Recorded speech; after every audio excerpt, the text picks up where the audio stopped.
Hey, what's going on, guys? This is Raoul here, and I am making this video because I need accountability in my life.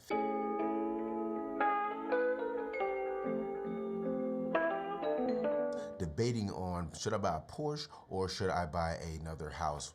One is not going to give me anything but, hey, that's a cool car. And another one, if I play my cards right, I can create an income producing property, allowing me to buy more properties in the future and eventually living off the residual income, the passive income that it brings.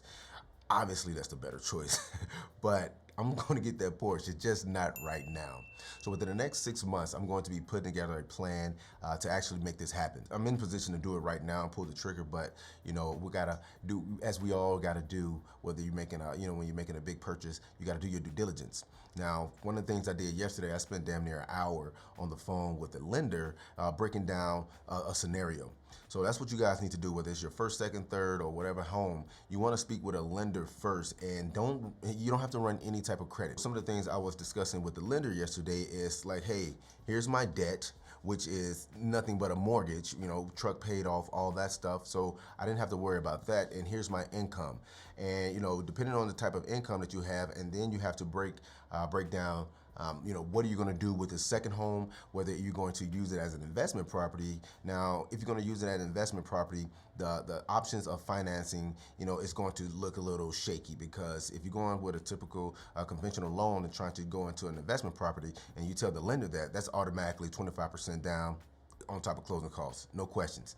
Now, if you say, hey, I'm going to live in that house and I'm going to rent out my current home, what they want to see is a fully executed leasing agreement for at least a year or something like that, with probably like 2 months of deposits, showing that, hey, you are going to be having somebody to live in your current home. They're going to cover your mortgage and you have some rent coming in. That's the only way they're going to actually allow you to take this current house that you have off your DTI when they're calculating how much you can afford for your next home. Another thing they're going to take in consideration is your credit. So this is where you have to know your numbers, know everything about your credit, so when you articulating this to the lender, they don't kind of smell BS and just say, hey, I'm not even going to have this discussion until you fill out the pre-qual. Because only thing we're trying to do right now, we're gathering information. We want to have a discussion with a financial professional that can tell you what's to, pretty much as close as possible what to expect before you even run your credit.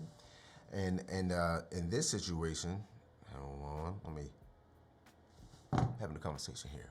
So what I want you guys to do is, I'll leave the link below, but it's a place called freeannualcreditreport.com. Something like that. Like I said, I'll leave the link.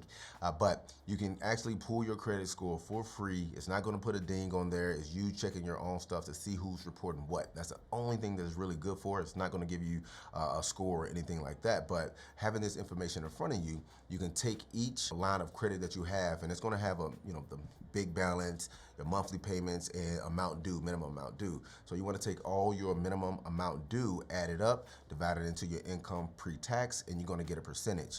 Right there, the lender is going to look at that percentage and say, hey, we can let you borrow A, B, and C amount based on how much you already use it in your DTI, debt to income ratio. For you who's thinking about buying a house and in the area, whatever the case may be, do it. Start running your numbers.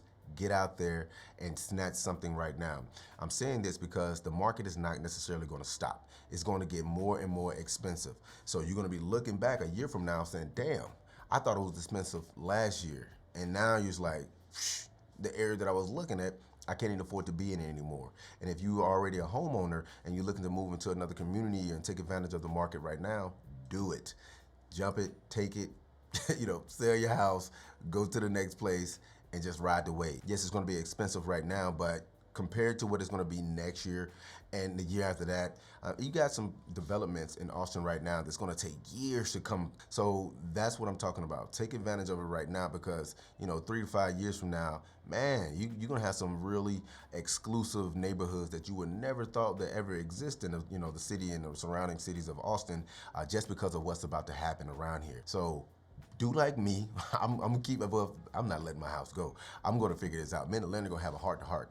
I need a loan to make it look all whatever it need to be for them to approve me for my next house, get some residual going, and keep it pushing. And ultimate goal is to get my Porsche. If you have any questions, feel free to reach out to me at www.raoulrowe.com or just visit readyfrontrealestate.com. Thanks for watching, and I'll see you next time.